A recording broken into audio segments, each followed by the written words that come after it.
What's up, YouTube? What's up, boxing fans? This is Perfect P234 here to respond to my man dstyleboxing. Much love. Shout out to you. Thank you for responding to my videos.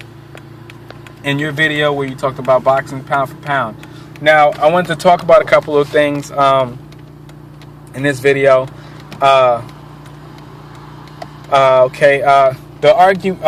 one, I didn't intend for my video to be a checkmate to you. So, but you know, I could see where you could see that and say that. So that's fine. And the argument, the reversal argument thing. I remember you pointed out an argument you had with, like, say, Pacquiao fan, and they were talking about, bad about another fighter, and then you brought up the situation that Pacquiao had, where it was similar to that, and then they were, you know, having a double standard. So, I personally don't go by hindsight, but I was saying that if you're going by hindsight, then this is how it discredits your man. But I don't just how you don't see a problem with Ward fighting Chavez. Neither do I. I don't go by hindsight because I don't know if that's, like, hindsight is important, but it's not.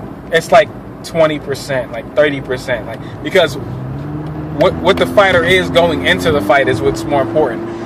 If they don't look stellar, if they have a great performance like Mosley had, but then Mosley has a bad camp and he comes in and fights, because, like, we all love Rigo, well, except for Carcino, love Rigondeaux, but from what Carcino was saying, Donaire had a questionable training camp. But that's on Donaire. Like, if you have a fight, like, it's up to you. That's a whole part of you being a fighter. Your camp is important and your performance is important. So if you have a bad camp, that's not on Rigo. We don't discount Rigo because Donaire had a bad camp. Same with Mosley. If Mosley looked like a murderer when he fought Margarito, but if he doesn't look like that against Floyd, that's not against Floyd. Like, that's not a knock on Floyd. That's not his fault. It's not Rigo's fault. And it's not Andre Ward's fault that Chad Dawson was having trouble making weight. Don't discredit Ward because of you having problems, like the other fighters having problems in their camp.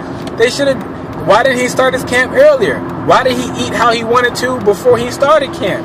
That's not Ward's problem. Okay, Ward's problem is figuring out your weaknesses, exploiting them, and coming out victorious. So I don't go by the hindsight thing. But I was saying, if you do go by hindsight, then this one victory that took Ward from number 5 to number 1, or from number 4 on the official list to number 1 pound for pound, then that discredits Ward's victory. Now, the same year Ward and Floyd had a fight, the challenges were different, okay? The dynamics were different. Floyd Mayweather put himself at the disadvantages, gave himself disadvantages in order, he put himself in the disadvantaged position to receive added glory. So that's what happened. You disadvantage yourself, you come out victorious, you receive added glory. Okay? Floyd Mayweather moved up in weight, didn't even make the weight, fought Miguel Cotto with the bigger gloves on, that he tried to negotiate and get the smaller gloves, and Cotto was okay with it too, but the commission was like, no, you got to use the 10 ounces. So he had the weight issue, and he had the hand speed issue with the bigger gloves. And then he came out victorious in that fight. It was a difficult fight, but it was difficult circumstances. He had a difficult fight, but he came out victorious. He's clearly the winner. Okay, very, very few people dispute him winning. Okay, in the Chad Dawson Ward fight, Chad Dawson put himself at the disadvantaged position on purpose to receive the added glory should he come out victorious. So when it's an even playing field, the reward is more about the same. It's more closer to 50-50 of the reward. When you disadvantage yourself, high risk, high reward. He moves up out of his comfortable weight, fights a naturally bigger guy who started out his weight class. He started out 10 pounds heavier than Floyd, and is fighting in a weight class higher than Floyd normally fights. And he came into the ring, about 15 pounds heavier than Floyd did unofficially anyway. So Floyd came in with disadvantages, so high risk, tips the scale. The reward is higher. Chad Dawson put himself in the Floyd Mayweather position of being disadvantaged. He came down in weight, which, let's be honest, man, it's more difficult. Both of them are difficult, moving up and moving down in weight. But it's more difficult losing weight than it is to put on weight, because you can fight at a higher weight class while not making the weight necessary, per se. It's more difficult for you to shed extra weight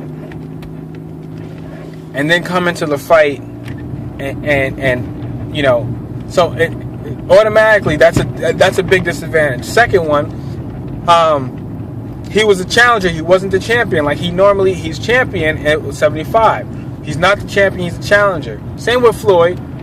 So that's the second disadvantage. Third, he fought in Ward's backyard. Now, you can say that Vegas is generally looked at as the neutral backyard, but Floyd Mayweather lives out there, so you could kind of say it's his. But it's for the most part, it's neutral ground. That's where the big fights happen. Okay. So Ward didn't position himself like Floyd positioned himself. Ward got you tip the scale, right? So Dawson's he put himself at disadvantage, so the reward for him beating Ward would be much higher. If Chad Dawson beat Andre Ward, that's more.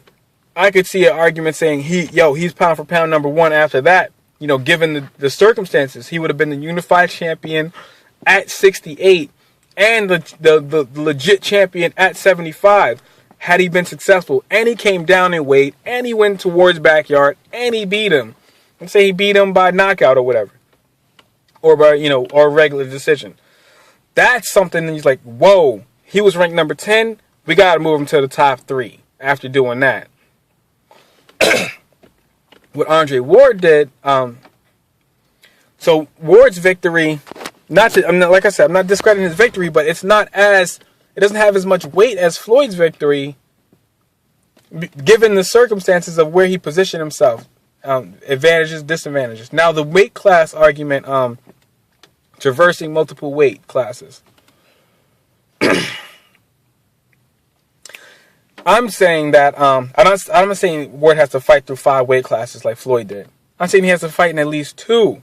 Anybody other than heavyweights can fight in at least 2 weight classes. You can fight in cruiserweight, dominate cruiserweight, and move into heavyweight, and then you're going to be superseding pound for pound. Like David Haye was dominant at cruiserweight, went to heavyweight.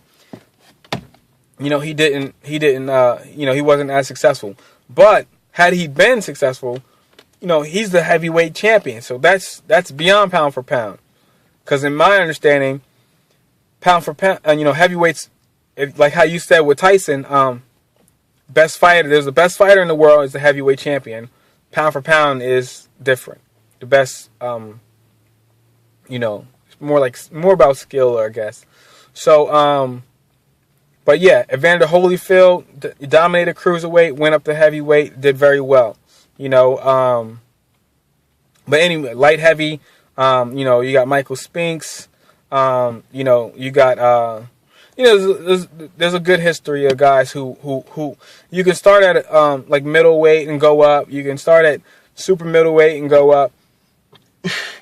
Kawasaki beat everybody at 68. I mean, should he have been pound for pound number 1? My thing is like just you put that in there. Pound for pound requires multiple weights. It doesn't necessarily have to be 5 or 3 or whatever, but at least 2. And what Pacquiao did is very important because it brought him into the pound for pound discussion. Just like what Ward did is very important because it brought him into the top 10 pound for pound discussion, into the top 5 pound for pound discussion. What Floyd did at the lower weights, dominating the lower weight classes, that's what brought him into the discussion. So your history is important in that fact, whether or not it's relative to the to the current.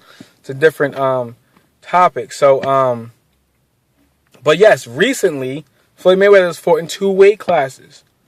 Okay, now everyone was bitching and moaning about if Canelo Alvarez came down to Floyd Mayweather's weight at 147 and fought Floyd Mayweather, would we still be saying that, oh, Floyd's going to get pound for pound number 1 back if he beats Canelo at this lower weight class?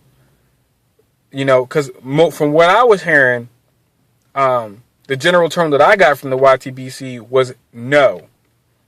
So I'm like, okay, Dawson put himself at the disadvantage to come down and fight Floyd. I mean, come down to fight Ward. But Ward gets slungshot to the number 1 spot from wherever position he was at before, whether he was 3, whether he was 5, whether he was 4. You know, different lists had him ranked at different positions. Floyd, who was ranked universally at number 1 at the time, fights Cotto and puts himself at the disadvantage, wins convincingly, and he gets demoted to number 2. Then he comes back the next year, dominates another fighter in a more dominant fashion in his natural weight, where the playing field is a little more even. And he still has to stay at number 2 until he fights a guy that we generally want to see him fight. And I don't think that that's fair to Floyd. So if you did move him down, I don't see how it's justified, you know, given those 2 circumstances. And I don't see how, you know, we can keep him down after he, you know, dominated Guerrero like that. So, you know, you can hit me back if you want. Hopefully you do. Keep the YTBC going. Discussion is a positive thing. All right. Holler.